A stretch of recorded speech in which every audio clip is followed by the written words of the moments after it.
नमस्कार दोस्तों, मेरे चैनल राजेश ज्ञान दर्पण में आपका स्वागत है। मित्रों, पहले हमें समझ लेना चाहिए कि जो कुछ हमारे पास पहले से है उसे संजोकर संभाल कर रखना चाहिए। अगर आप इसके प्रति सजग नहीं है तो आपको पूर्वजों से मिली विरासत जल्द खत्म हो जाएगी और यही आपके दुख का कारण बनेगा। मित्रों, इस तथ्य को गहराई से समझने के लिए भगवान शिव और माता पार्वती की एक कहानी सुनाता हूँ, जिसे सुनने के बाद आपके जीवन में बदलाव आ जाएगा। मित्रों, इस कहानी से आपको कुछ मोटिव मिलता है तो चैनल को सब्सक्राइब कीजिए। एक बार माता पार्वती ने भगवान शिव से कहा, प्रभु, मैंने पृथ्वी पर देखा है जो व्यक्ति पहले से दुखी है आप उसे और ज्यादा दुख प्रदान करते हैं, और जो सुख में है आप उसे दुख नहीं देते। भगवान शिव ने इस बात को समझने के लिए माता पार्वती को धरती पर चलने के लिए क्या कहा, और दोनों ने इंसानी रूप में पति पत्नी के रूप में पृथ्वी पर आ गए और अपना डेरा जमा दिए।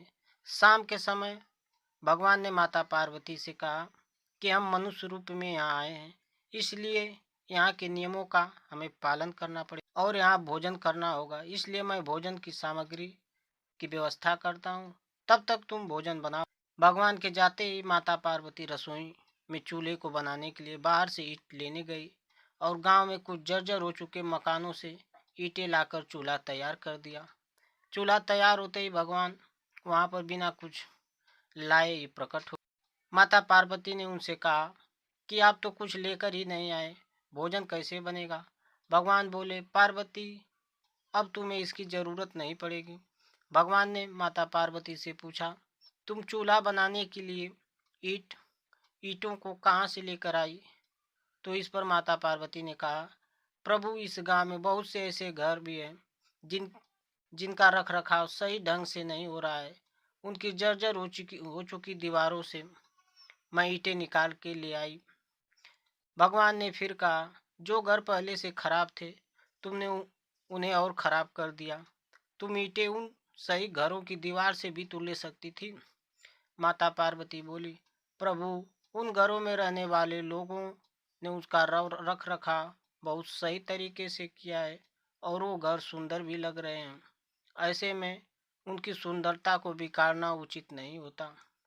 भगवान बोले, पार्वती, यही तुम्हारे द्वारा पूछे गए प्रश्न का उत्तर है। जिन लोगों ने अपने घर का रख रखाव अच्छी तरह से किया है, यानी सही कर्मों से अपने जीवन को सुंदर बना रखा है, उन लोगों को दुख कैसे हो सकता है।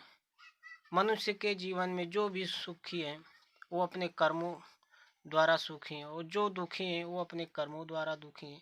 इसलिए हर मनुष्य को अपने जीवन में ऐसे ही कर्म करने चाहिए जिससे कि इतनी मजबूत और खूबसूरत इमारत खड़ी हो कि कभी भी कोई उसकी एक ईंट भी हिला ना पाए।